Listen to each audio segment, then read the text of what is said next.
Hi, I wanted to spend a little time with you during this Holy Week experience so that even though we can't gather and do it, maybe we can do it online. During the ancient preparation for Passover, there were times of purification and there were certain things that had to be done to make sure people were pure enough to be able to participate in the Passover feast. And I kind of picture the experience of Holy Week as Jesus stepping day by day through a process of purification. And today we look at the first place that he went to purify.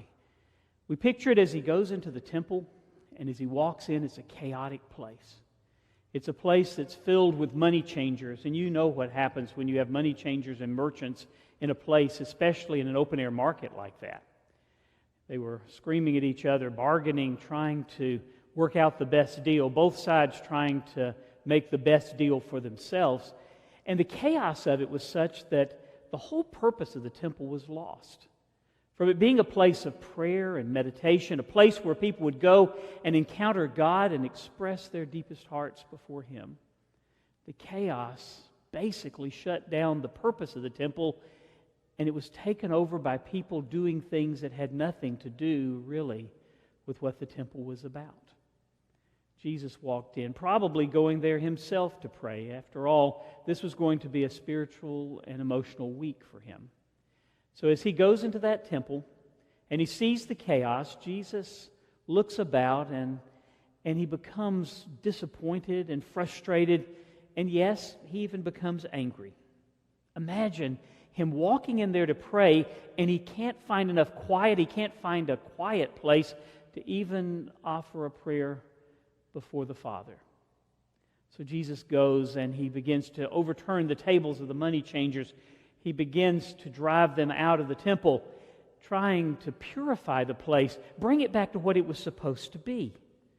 Jesus said, "The Scriptures declare my temple will be a house of prayer, but you've made it a den of thieves." So he goes and he overturns the tables and he does run them out. And something miraculous happens. After all of the yelling and screaming and clatter of the people leaves the building, suddenly the place is quiet. Suddenly it is quiet again. It seems more like a place of prayer than a marketplace.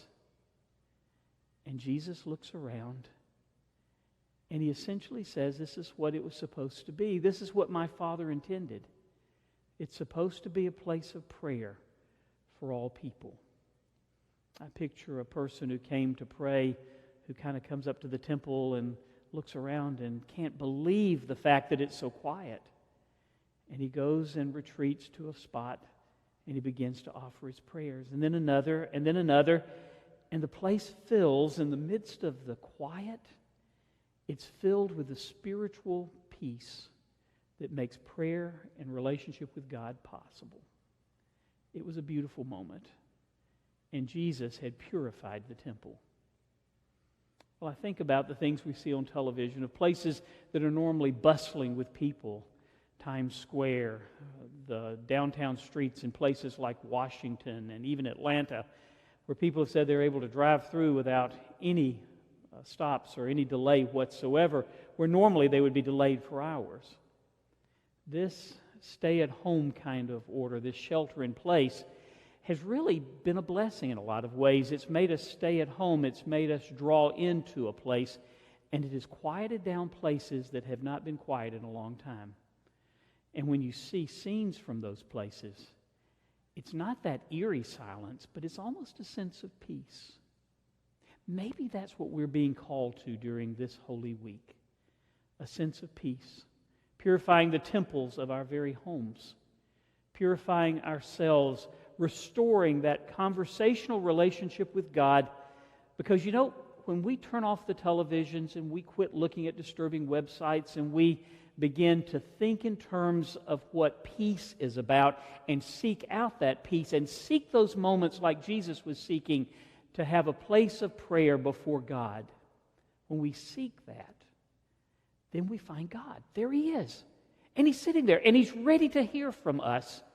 And He's ready to speak to us, and He's ready to bless us. And the communion that takes place there can be as sweet and beautiful as anything we've ever experienced. So may this Holy Monday be blessed.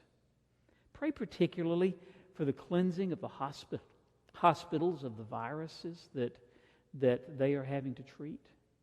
Pray that the equipment will be available. Pray for those healthcare workers as they put themselves in harm's way for us and even are separated from their own families. Pray for them.